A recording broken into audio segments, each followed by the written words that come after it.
Filipenses capítulo 2, a partir do versículo 12, de sorte que, meus amados, assim como sempre obedecestes, não só na minha presença, mas muito mais agora na minha ausência, assim também operai a vossa salvação, com temor e tremor. Pois Deus é o que opera em vós, tanto querer como efetuar, segundo a sua boa vontade. Fazei todas as coisas sem murmurações nem contendas, para que sejais irrepreensíveis e sinceros, filhos de Deus, inculpáveis, no meio de uma geração corrompida e perversa, entre a qual resplandeceis como astros do mundo, retendo a palavra viva, para que no dia de Cristo possa gloriar-me de não ter corrido nem trabalhado em vão. Amém?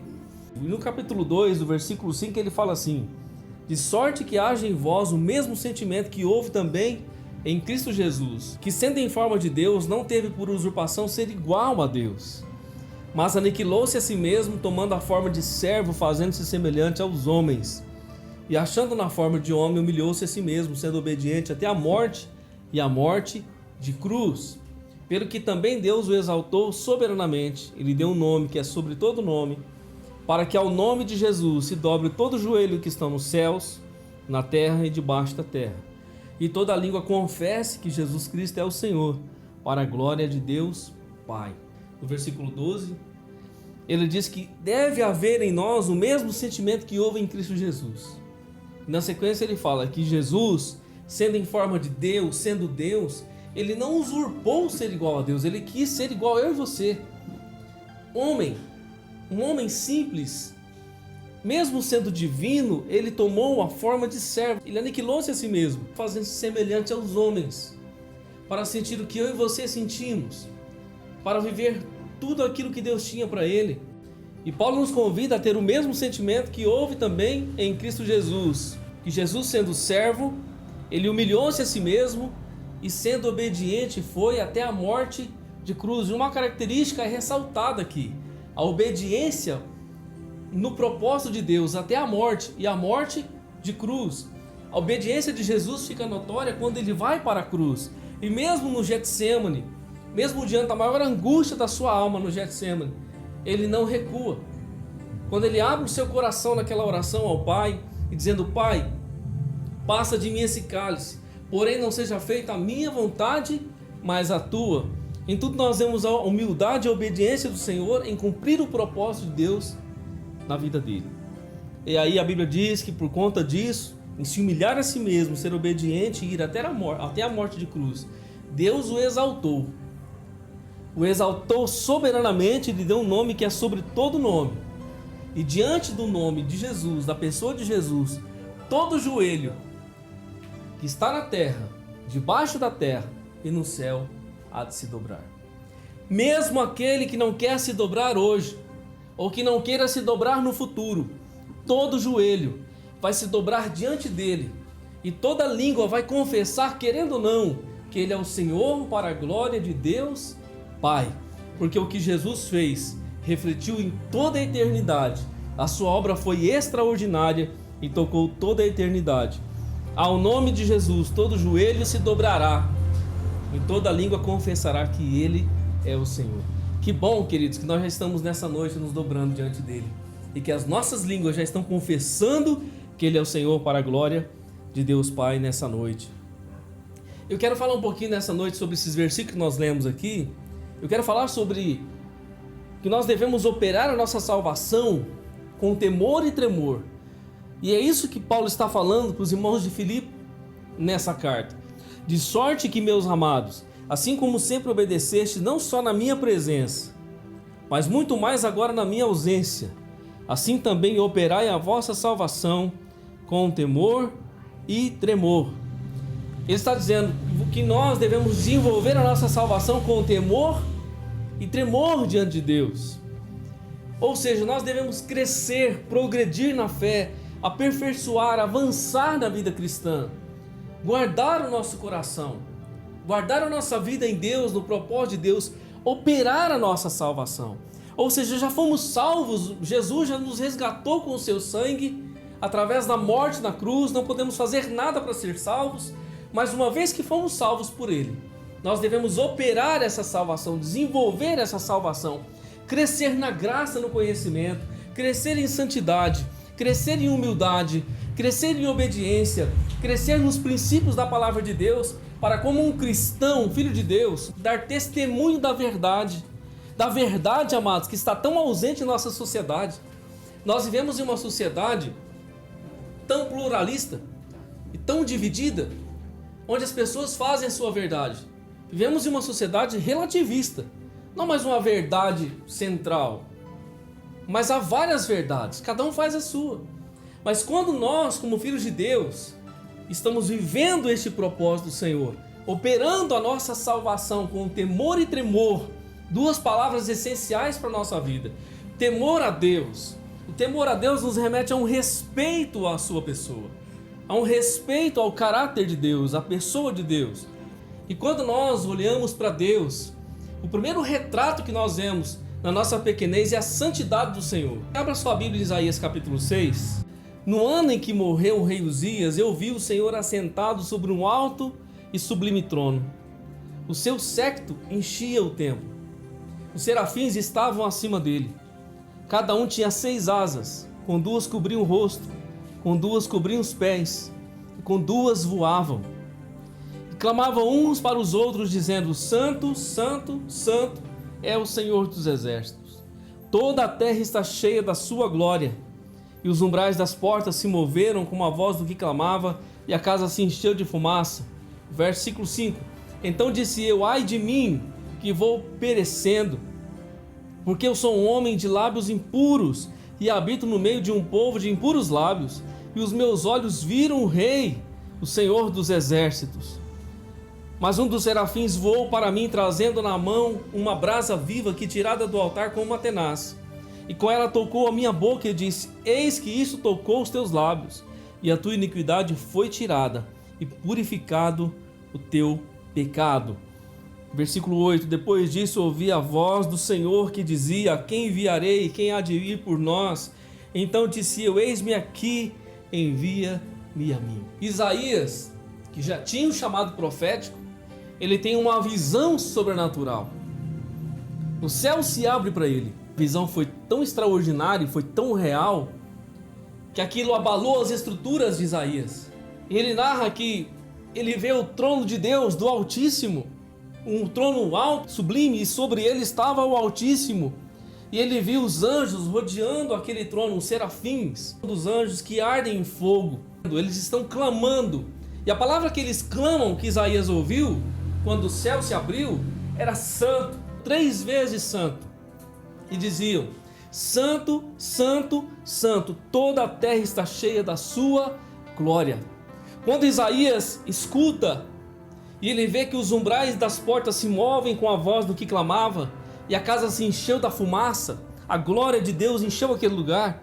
Então Isaías olhou para si, ele disse: ai de mim, que vou perecendo, porque os meus olhos, porque eu sou um homem de lábios impuros, e habito no meio de um povo de impuros lábios, e os meus olhos viram o Rei, o Senhor dos exércitos. A visão foi tão sobrenatural, tão impactante, que ninguém falou nada para Isaías. Ele reconheceu a sua miséria diante da santidade de Deus, diante da pureza que os seus olhos viram, e ele reconheceu que ele era um homem de lábios impuros, de um coração impuro, que ele era um homem maligno, que ele estava perecendo diante da glória que ele estava vendo. A santidade de Deus denunciou o pecado de Isaías, e ele estava dizendo, em outras palavras: eu vou morrer, porque os meus olhos viram o Rei, o Deus Todo-Poderoso. O texto de Isaías retrata e relata que a santidade de Deus é a evidência máxima do seu caráter. Os anjos estavam dizendo: Santo, Santo, Santo, e eles ardiam em fogo. Quanto mais eles clamavam santo para Deus, mais eles incandesciam como brasas, como fogo da presença de Deus. E cada um dos serafins tinha 6 asas, com 2 asas eles voavam, com 2 asas eles cobriam os rostos, e com 2 cobriam os pés. É significativo isso, irmão, porque os anjos santos estão na presença do Deus Santo, e eles queimam em fogo na glória de Deus, mas eles não ousam olhar para Deus. Nem mesmo os anjos que estão diante do Altíssimo ousam olhar para Ele. Eles com 2 asas cobrem os seus rostos. e com 2 asas cobre os seus pés. E isso fala algo para mim e para você. Os pés cobertos fala da caminhada. Os olhos cobertos fala de um temor. Os pés cobertos fala de uma obediência. E os olhos cobertos falam de um temor.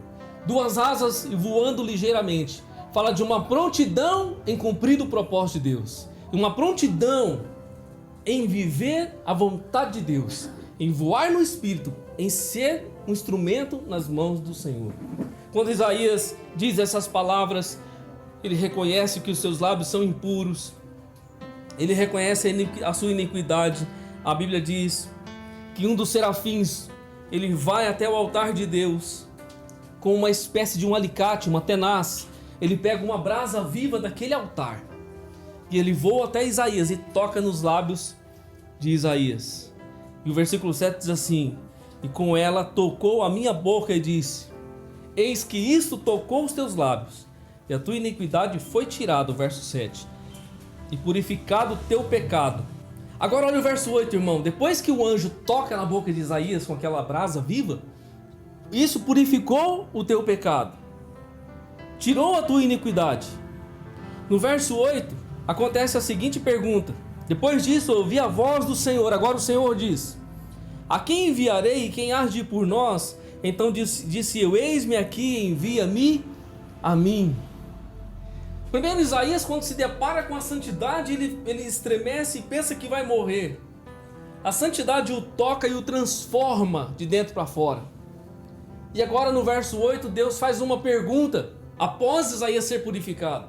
Deus diz assim: a quem enviarei e quem há de ir por nós? Então disse eu: eis-me aqui, envia-me a mim.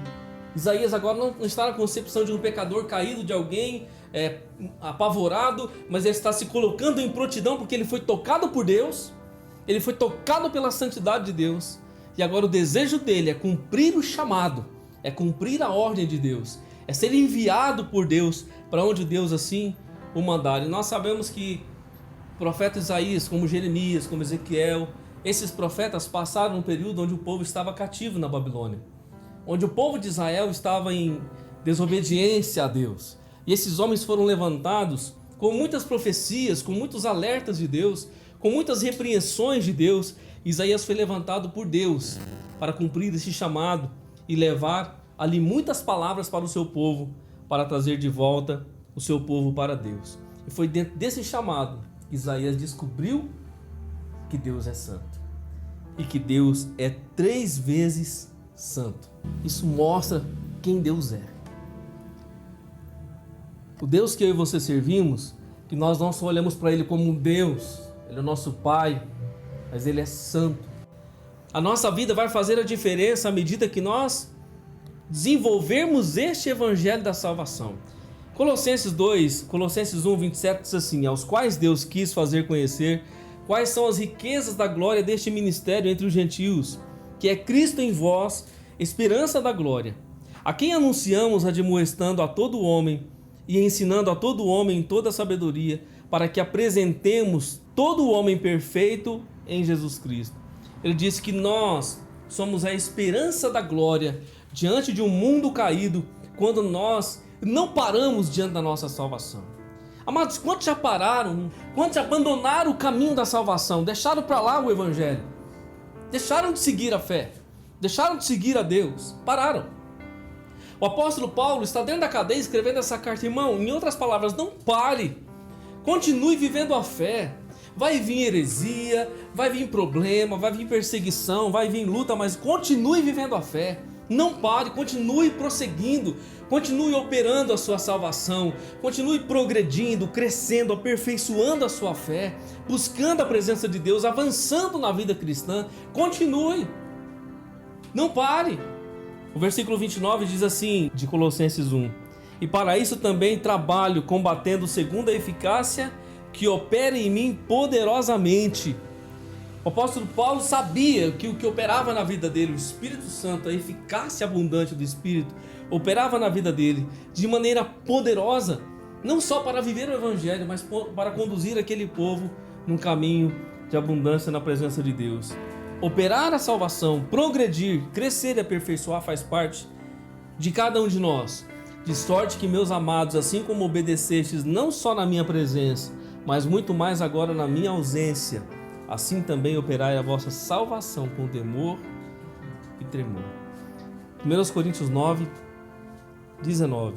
Porque sendo livre para com todos, fiz-me servo de todos para ganhar ainda mais. E fiz-me como judeu para os judeus, para ganhar os judeus. E para os que estão debaixo da lei, como se estivesse debaixo da lei, para ganhar os que estão debaixo da lei. Para os que estão sem lei, como se estivesse sem lei, não estando sem lei para com Deus, mas debaixo da lei de Cristo, para ganhar os que estão sem lei. Fiz-me como fraco para os fracos.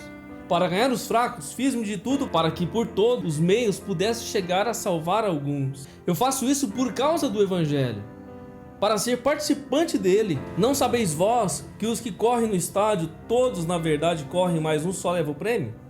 Correi de tal maneira que o alcanceis. E todo aquele que luta de tudo se abstém, e eles o fazem para alcançar uma coroa corruptível, nós porém uma incorruptível. Pois assim eu corro, não como uma coisa incerta. Assim combato, não como combatendo ao ar. Antes subjugo meu corpo e o reduzo à servidão, para que pregando aos outros, eu mesmo não venha de alguma maneira ficar reprovado. Versículo 26 ele diz: pois assim eu corro, não como uma coisa incerta, mas assim combato, não como combatendo ao ar.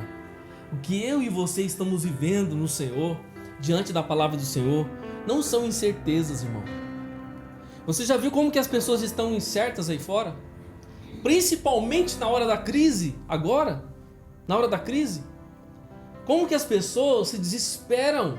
O clima de terror no nosso país e no mundo afora, por conta da situação que estamos vivendo. Quantas incertezas há nos corações para o dia de amanhã?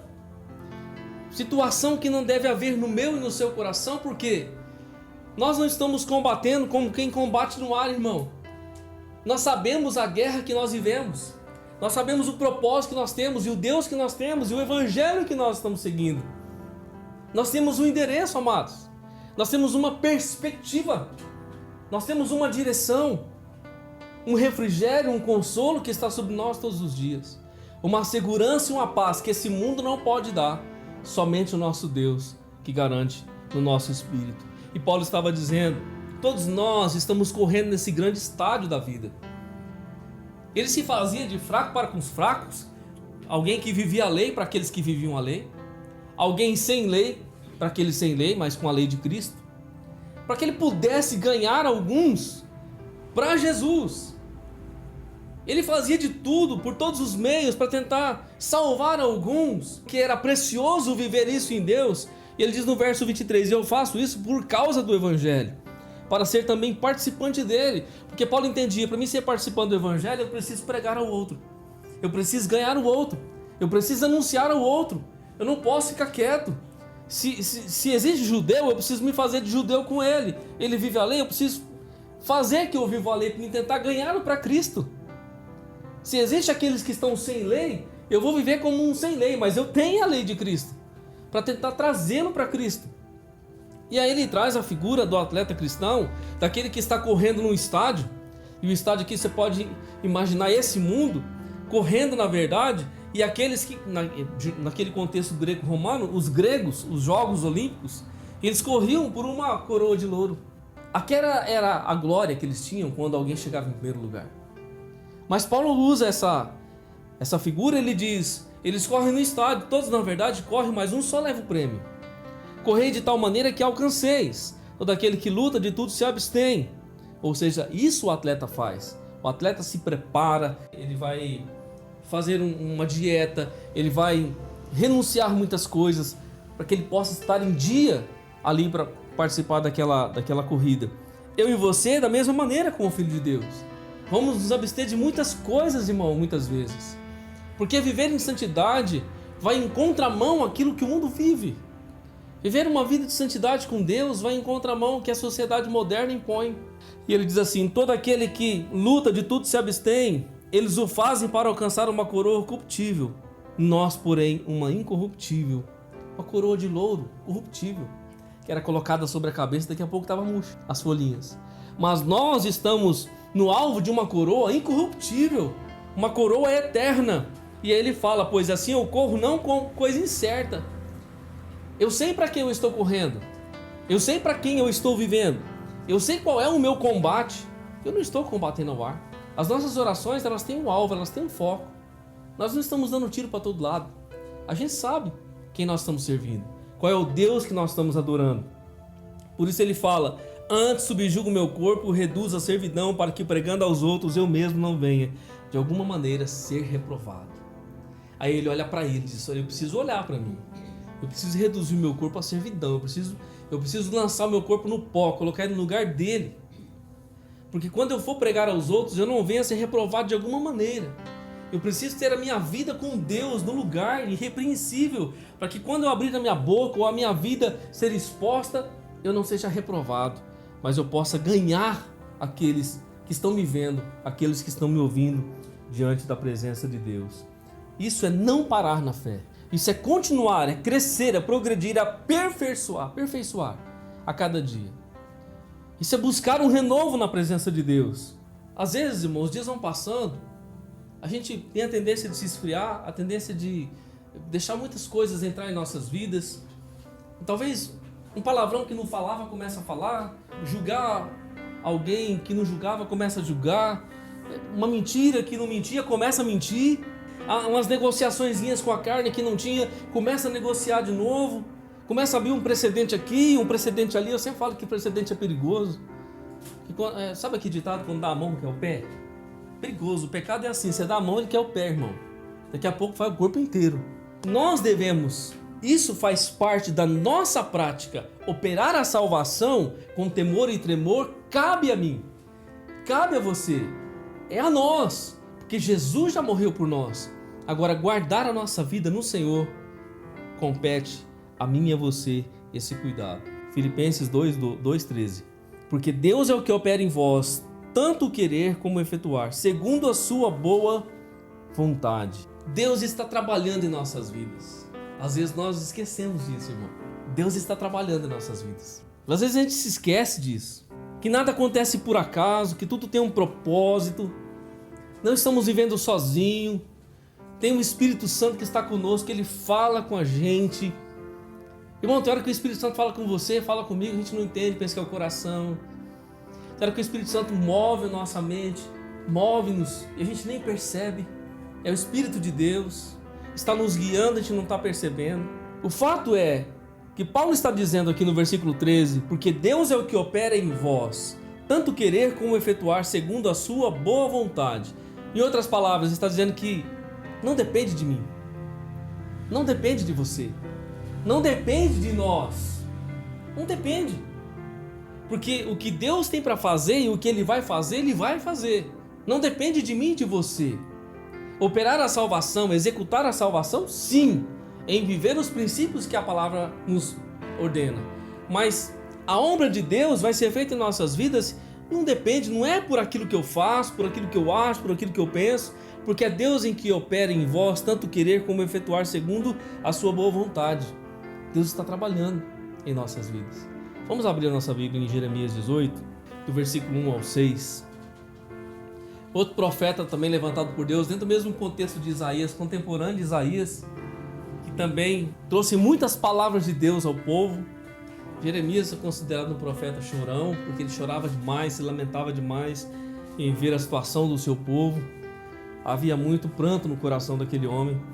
E aqui um momento quando Deus chama Jeremias para algo particular. Deus está trabalhando. Palavra, capítulo 18, versículo 1. Jeremias 18, 1. A palavra do Senhor veio a Jeremias dizendo: levanta-te e desce à casa do oleiro, e lá te farei ouvir as minhas palavras. E desci à casa do oleiro, e eis que ele estava fazendo a sua obra sobre as rodas.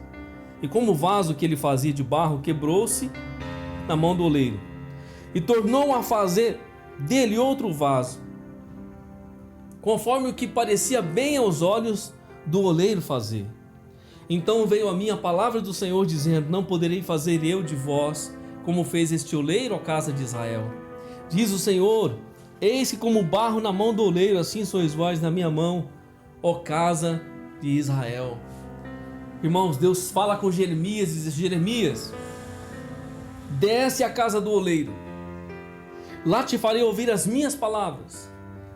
Irmão, Jeremias desceu, porque a casa do oleiro não era no alto, era no baixo. O oleiro precisava do quê? Da matéria-prima, do barro. E justamente, o barro se encontra nas partes mais baixas. Já começa por aqui, desce a casa do oleiro. E lá eu te farei ouvir as minhas palavras. É na casa do oleiro. Vamos trazer a casa do oleiro para a casa de Deus.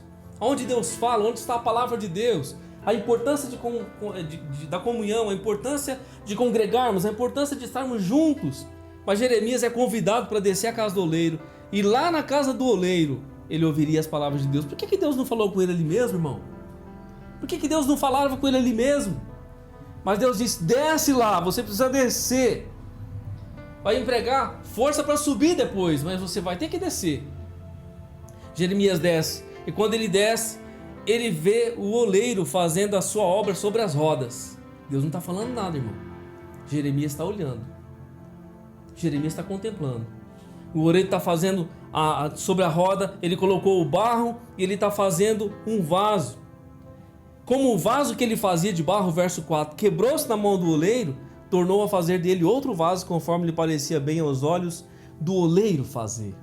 E aqui é algo muito maravilhoso. Jeremias desce e ele contempla o oleiro fazendo um vaso.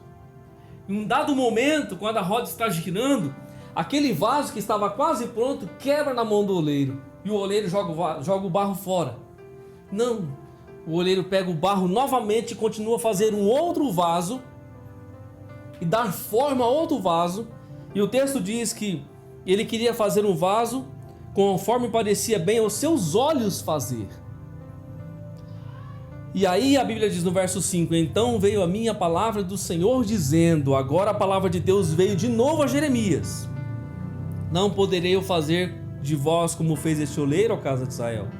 Diz o Senhor, eis que como um barro na mão do oleiro, assim sois vós na minha mão, ó casa de Israel. Deus estava dizendo, ó, todos vocês estão na minha mão. Todos vocês são um barro na minha mão. E eu faço com você o que eu quero. Eu coloco você do jeito que eu quero. Eu dou um molde em você do jeito que eu quero. Se você tentar pender para o lado de lá, eu trago você para o lado de cá. Se você tentar pender para o outro lado, eu trago você para cá. Por quê, irmão? Jeremias estava ouvindo Deus dizer para ele, sou eu que trabalho na vida do meu povo. Sou eu que trabalho na vida daquele que me conhece. E eu que vou dar a direção, vou dar o molde como eu quero. Eu vou fazer você ficar do jeito que eu quero. Eu vou dar uma direção para a sua vida do jeito que é bom aos meus olhos, do jeito que eu desejo fazer. E às vezes nós não entendemos isso. Às vezes nós não compreendemos isso. Você percebe que Deus permite Jeremias contemplar o trabalho do oleiro, o vaso quebrar e o oleiro voltar a fazer um barro, e Deus fala com ele novamente. Do jeito que você está vendo esse oleiro trabalhar, é assim que eu vou fazer na vida do meu povo. É assim que eu vou fazer na sua vida. Pode ser que em algum momento o vaso está tomando outra forma. Eu não quero.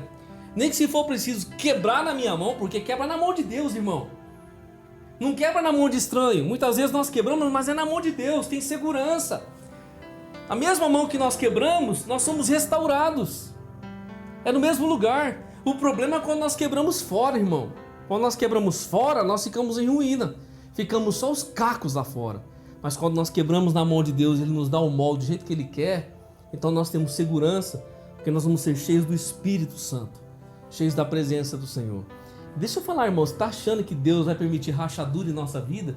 O vaso que Ele faz é um vaso perfeito, porque está nas mãos do Senhor. E Deus jamais vai fazer um vaso de qualquer jeito.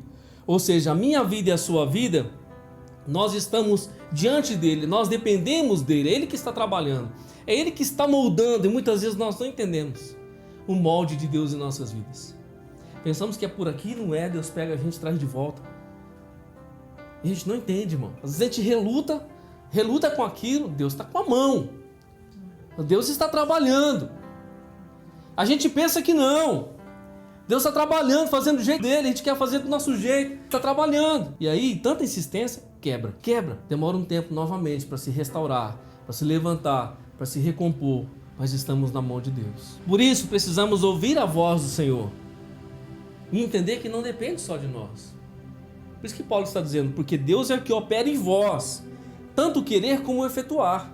É Deus quem pratica em nossas vidas aquilo que Ele quer, a vontade dEle, segundo a sua boa, vontade. Deus opera tanto querer como realizar. Deus opera tudo segundo a sua vontade.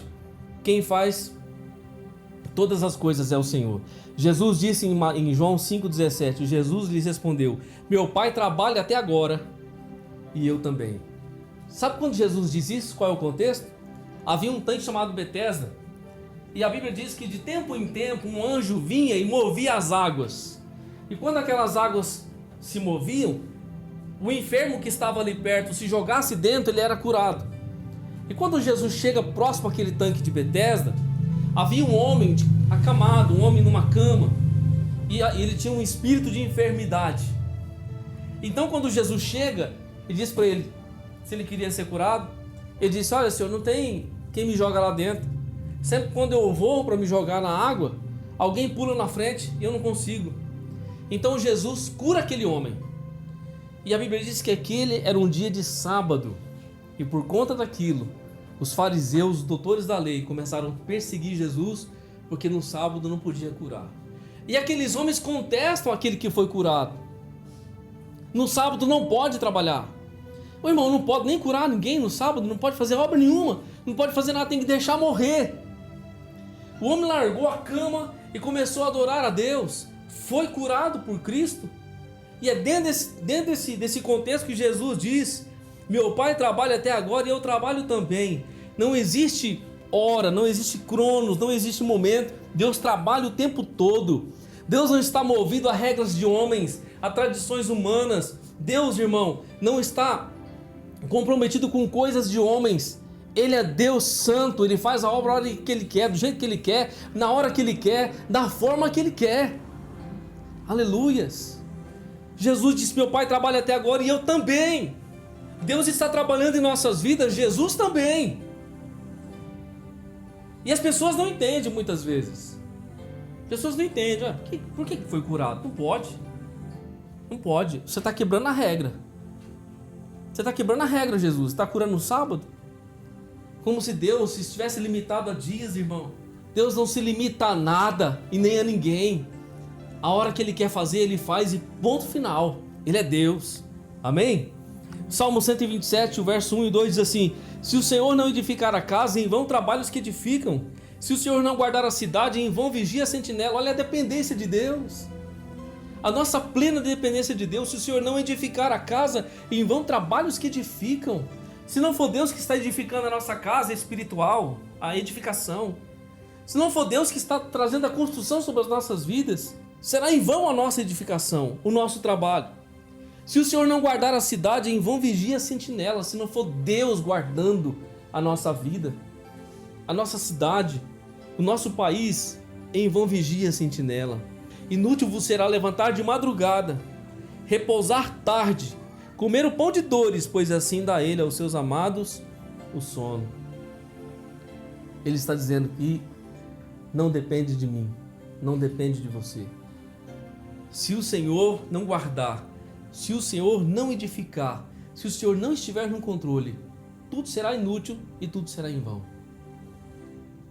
Por isso, querido, que essa dependência deve ser compreendida por mim e por você.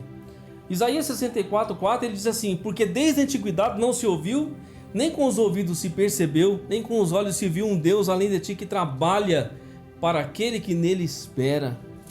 Enquanto estamos aqui, o Senhor está trabalhando em nossas vidas, está trabalhando por nossas vidas, para operar em nossas vidas o seu favor, a sua vontade. João 15:4 e 5, palavras de Jesus como videira verdadeira: está em mim e eu em vós, como a vara de si mesma que não pode dar fruto se não estiver na videira, assim também vós, se não estiverdes em mim. Eu sou a videira e vós as varas, quem está em mim e eu nele, esse dá muito fruto, porque sem mim nada podereis fazer. Por isso que Paulo diz: porque Deus é o que opera em vós, tanto querer como efetuar segundo a sua boa vontade. Jesus diz: sem mim nada podereis fazer. Verso 14 em Filipenses 2 diz assim: fazei todas as coisas sem murmurações nem contendas. Primeiro ele fala sobre eu e você não pararmos na jornada cristã, desenvolver e progredir na fé. Depois ele fala no verso 13 de dependermos de Deus e ter o mesmo sentimento que Jesus teve de obediência ao Pai. de temor e tremor diante dele. Agora no verso 14 ele diz que nós devemos fazer todas as coisas sem murmurações e nem contendas. Porque havia entre os irmãos problemas. Havia murmuração, havia contenda. Sempre há, irmão, sempre há. Mas ele deixa bem claro isso. Queixas e reclamações não devem fazer parte da vida dos filhos de Deus. Mas faz, irmão. Faz porque no momento da crise, no momento da dificuldade, no momento da escassez, no momento das provas, quando a gente fala de murmuração, a gente lembra do povo no deserto, irmão. A murmuração, ela tipicamente é manifestada nos desertos da vida. Porque na hora que está na bênção, irmão, ninguém murmura. Mas na hora da prova, na hora do deserto, as murmurações aparecem. As reclamações aparecem, né? Essas queixas e reclamações, elas não podem fazer parte da nossa vida. Irmão, tem gente que reclama o dia inteiro, o dia todo. Eu conheço irmão que reclama, irmão, é de dia, é de noite, acho que até de madrugada ele sonha reclamando. Fala mal da esposa, fala mal do trabalho e reclama da vida, ó dia, ó sol, ó, tudo tá, se tá chovendo tá ruim, se tá o sol quente, o sol tá muito quente e tudo tá ruim. Murmuração, isso não agrada a Deus. Ele diz, fazer todas as coisas sem murmuração, nem contendas. Porque normalmente, irmão, presta atenção, quem murmura é contenda. O murmurador é contendeiro, sabia?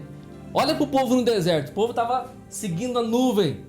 Saiu do Egito, irmão, estava debaixo do chicote do faraó, debaixo da luta. Eles não tinham felicidade, não tinham dignidade, era uma vida de escravo. Mas Deus levanta um libertador e os tira com mão forte.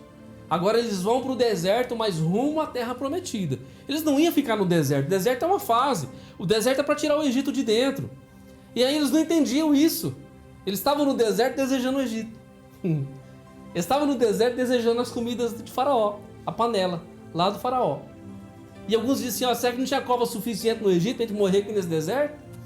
Mas o deserto é o tratamento. O deserto é a purificação. E é no deserto que se manifesta a murmuração. Só que, irmão, por incrível que pareça, o deserto que vai levantar os murmuradores é o mesmo deserto que vem as provisões de Deus.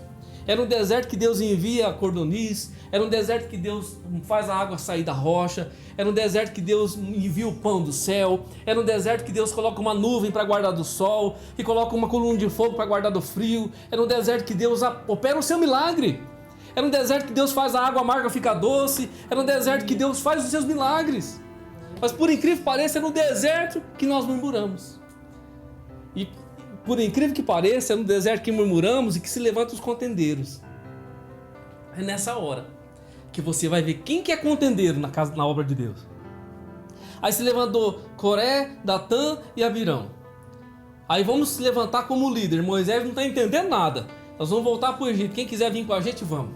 A terra se abriu e engoliu os murmuradores e contendeiros. É no deserto, irmão, que se manifestam as maiores murmurações e se revelam os maiores contendeiros. Fazei todas as coisas sem murmuração e nem contendas. Olha só, Efésios 5, 19 e 20. Falando entre vós em salmos, hinos e cânticos espirituais, cantando e salmodiando ao Senhor em vosso coração, dando sempre graças por tudo ao nosso Deus e Pai, em nome do nosso Senhor Jesus Cristo. Dando sempre graças por tudo. Por tudo. Vai vir um momento da prova, vem o momento da prova, dar graças. Ninguém entende isso.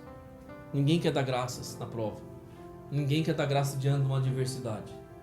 Mas ele está dizendo que nós devemos falar entre nós com salmos, cânticos espirituais, cantando e salmodiando ao Senhor no nosso coração, dando sempre graças por tudo a Deus e Pai, em nome do nosso Senhor Jesus Cristo. Em tudo dai graças, diz a Bíblia. Em tudo. Tem hora que é difícil dar graça, irmão. Tem hora que é difícil. Mas a Bíblia está dizendo, um conselho bíblico, que em tudo nós devemos dar graças. Colossenses 4, 5 e 6 diz assim: andai com sabedoria para os que estão de fora, remindo o tempo.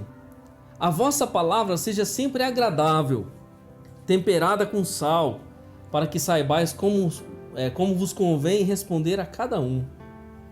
Andai com sabedoria para os que estão de fora. Quem está de fora da sua casa do Evangelho? Quem está de fora da sua vizinhança? Andai com sabedoria, remindo o tempo, aproveitando o tempo. O tempo é dinheiro, não é? No mundo capitalista, tempo é dinheiro. Para mim e para você, tempo, irmão, é propósito de Deus. Propósito de Deus. Remindo o tempo e a vossa palavra seja sempre agradável. A vossa palavra seja sempre agradável. Tem hora que é difícil ter a palavra agradável, mas no aspecto cristão, a nossa palavra tem que ser agradável, temperada com sal. Que sal é esse? É o sal do Evangelho. É o sal da palavra de Deus. É que vai trazer sabor e tempero naquilo que nós falamos e pronunciamos diante das pessoas. Para que saibais como convém responder a cada um. Uma palavra temperante, uma palavra temperada, uma palavra de Deus, uma palavra abençoada. Efésios 4:29, não saia da vossa boca nenhuma palavra torpe, mas só que for boa, para promover edificação, para que dê graça aos que a ouvem. A palavra torpe você pode enquadrar aqui como uma palavras que não devem ser ditas. Entre elas se enquadra o palavrão, a maledicência, palavras torpes, palavras que não devem estar na nossa boca, porque a nossa palavra tem poder. O Salmo 34, verso 1 diz assim: louvai ao Senhor, em todo tempo o seu louvor estará continuamente na minha boca. Ou seja, nós não podemos murmurar. A nossa palavra deve estar cheia da palavra de Deus, para que nós possamos cumprir o propósito, sem murmuração e sem contenda, dentro daquilo que nós vivemos como vida cristã. Filipenses 2,15, para que sejais irrepreensíveis e sinceros, filhos de Deus, inculpáveis no meio de uma geração corrompida e perversa, entre a qual resplandeceis como astros no mundo. Eu e você, como cristãos, não devemos ser omissos, amados. Não devemos ser alienados, mas alguém atualizado. Olha o que ele está dizendo: para que sejais irrepreensíveis e sinceros. O que é uma pessoa irrepreensível? Uma pessoa que não é passível de ser repreendida. Uma pessoa irrepreensível. Ninguém pode apontar para você e dizer assim: você fala que é crente, mas eu vi você fazendo isso ou aquilo. Para mim você está longe de ser crente. Para que sejais irrepreensíveis e sinceros, filhos de Deus, inculpáveis. Alguém que não tem culpa. Quando a nossa família olha para a nossa vida, quando o nosso vizinho olha para a nossa vida, quando o colega de trabalho olha para a nossa vida, nos vê como alguém irrepreensível, como um filho de Deus, inculpável, alguém sem mancha, no meio de uma geração corrompida e perversa. Olha o cenário que ele traça. Eu e você, como filhos de Deus irrepreensíveis, estamos diante de uma geração corrompida e perversa. Nós estamos vivendo um processo de corrupção, irmão. A corrupção não é de hoje não, desde quando o homem é homem a corrupção existe no mundo. Agora está se intensificando por se multiplicar a iniquidade, né? A falta do amor, o pecado, a corrupção, a maldade, a perversidade aumenta no coração do homem. E ele está dizendo que nós, como filhos sinceros e irrepreensíveis, devemos ser como astros, resplandecer como astros no mundo, fazendo a diferença, brilhando, fazendo a diferença diante da geração corrompida e perversa. Que eu e você não sejamos alvos de dedos apontados, dizendo, ele diz que ele é crente, mas ele faz isso, ela faz aquilo. Como que ele diz? Como que ela diz que é crente? Mas eu vi ele fazendo tal coisa, falando tal coisa, abrindo a boca assim, julgando o outro, mentindo, falando palavrão, fazendo isso, fazendo aquilo. Como que pode dizer que é cristão desse jeito? Se for para ser crente assim, então não me chama, eu não quero. Não precisa, deixa eu continuar onde eu estou. O cristão não deve ser omisso, querido, diante dessa verdade. Eu e você devemos ser como luzeiros, como um farol. Um farol, como um porto seguro. Um farol que mostra para aqueles que estão navegando nesse mar da vida, nesse mar escuro da vida, que pode bater como o Titanic bateu em um iceberg, pode bater em qualquer lugar, numa rocha e se afundar. Eu e você somos como esse farol que aponta o caminho para o porto seguro, que mostra o caminho para o porto seguro, filhos de Deus. Uma geração que ilumina, que faz a diferença, como um farol de Deus. Aonde nós estamos brilhando? E aí vem essa reflexão para mim e para você. A nossa luz não pode se apagar, em outras palavras é o que ele está dizendo. Jesus disse assim: vós sois o sal da terra, e se o sal for insípido, como há de se salgar? Você quer ver um retrato de sal insípido na Bíblia? A mulher de Ló. A mulher de Ló, eles estavam morando em Sodoma, e Deus com misericórdia foi lá para os tirar. Mas em um dado momento, quando eles saíram carregado pelos anjos, sendo puxado pelos anjos. E o fogo ia descer como desceu, o fogo enxofre do céu, e consumiu Sodoma e Gomorra. Mas quando eles saem correndo, a mulher de Ló olha para trás, irmão. E havia uma advertência de não olhar para trás. Havia uma advertência de não guardar o coração nas coisas de trás, lá do mundo. Mas a mulher de Ló olhou para trás, porque havia algum fascínio no seu coração. Havia muita estima por aquilo que estava ficando para trás, que seria consumido pelo fogo. E quando ela olha para trás, na mesma hora, ela se torna uma estátua de sal. E Jesus está dizendo: vós sois o sal da terra, e se o sal for insípido, como se há de salgar? Para nada mais presta, senão para se lançar fora e ser pisado pelos homens. Aquela mulher se tornou uma estátua de sal, sendo lançado fora e pisada pelos homens. O sal, ele faz toda a diferença. E aqui, essa metáfora, Jesus ele usa essa comparação, porque ele diz assim: nós como filhos de Deus precisamos fazer diferença. Lá onde nós vivemos, onde nós convivemos, precisamos salgar, trazer sabor.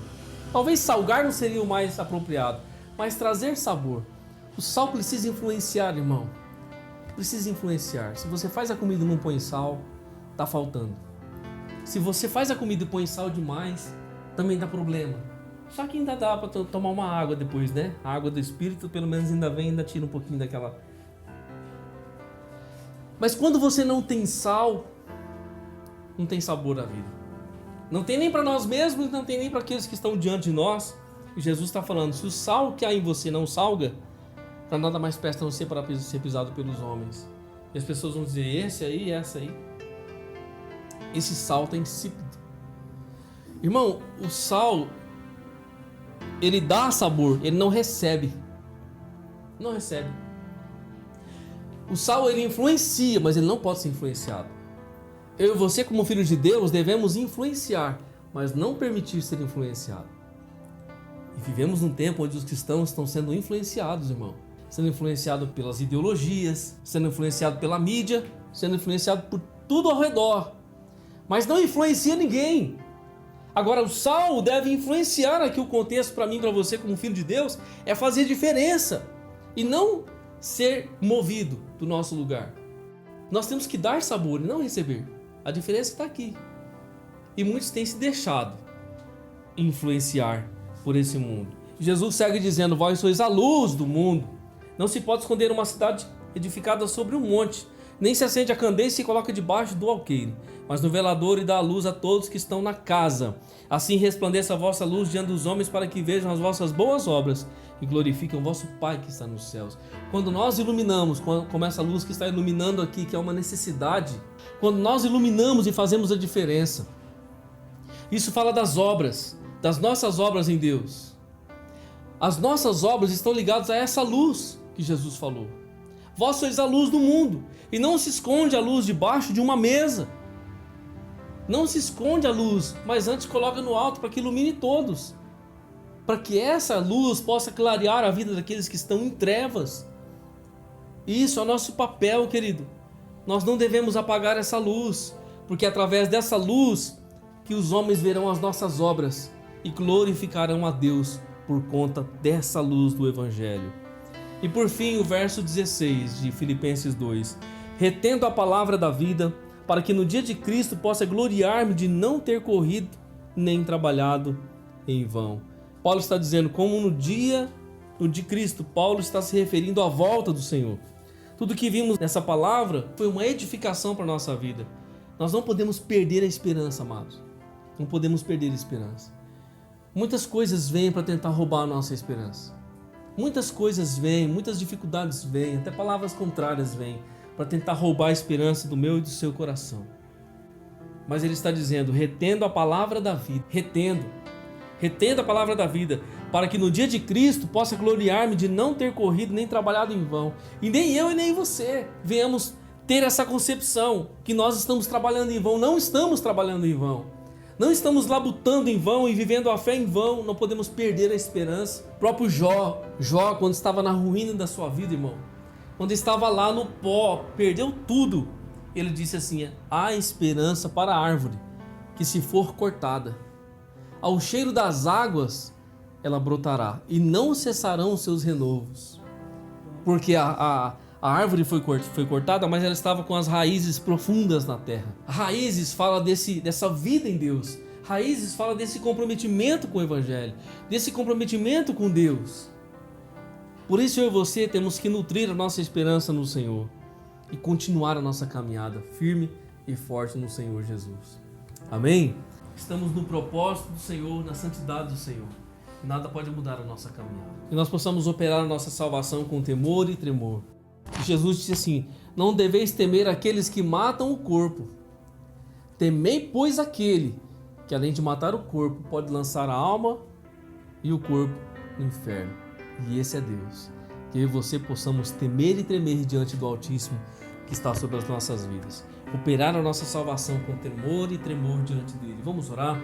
Curva a sua cabeça no nome de Jesus. Pai, nós te louvamos nessa noite, diante da presença santa do Senhor. Nós ouvimos a tua palavra nessa noite como uma instrução, como um ensino, uma edificação para as nossas vidas, ó Pai. Ó Deus, nos chamando, nos convidando pelo Espírito Santo para não pararmos, para continuarmos, seguirmos, ó Pai, no teu propósito, pois dependemos do Senhor, ó Pai, esperamos no Senhor. O Senhor é a nossa esperança e segurança. Nessa noite, ó Pai, que o Espírito Santo possa conferir mais abundantemente no coração de cada um a edificação pessoal, o crescimento pessoal, Pai, e que nós possamos operar essa salvação, continuar a cada dia, prosseguir a cada dia, aleluias, vivendo, ó Pai, como filhos de Deus, brilhando, ó Pai, como astros nesse mundo tão corrompido e perdido, fazendo a diferença como luzeiros, ó Pai, testificando nas obras do Evangelho, para que os homens possam te glorificar hoje e sempre. Em nome do Senhor Jesus, entregamos este culto para a tua glória, e que a bênção do Senhor, ó Pai, repouse sobre a casa, o lar e a família dos teus filhos. Que a graça do nosso Senhor Jesus, o amor de Deus, a comunhão e a consolação do Espírito Santo seja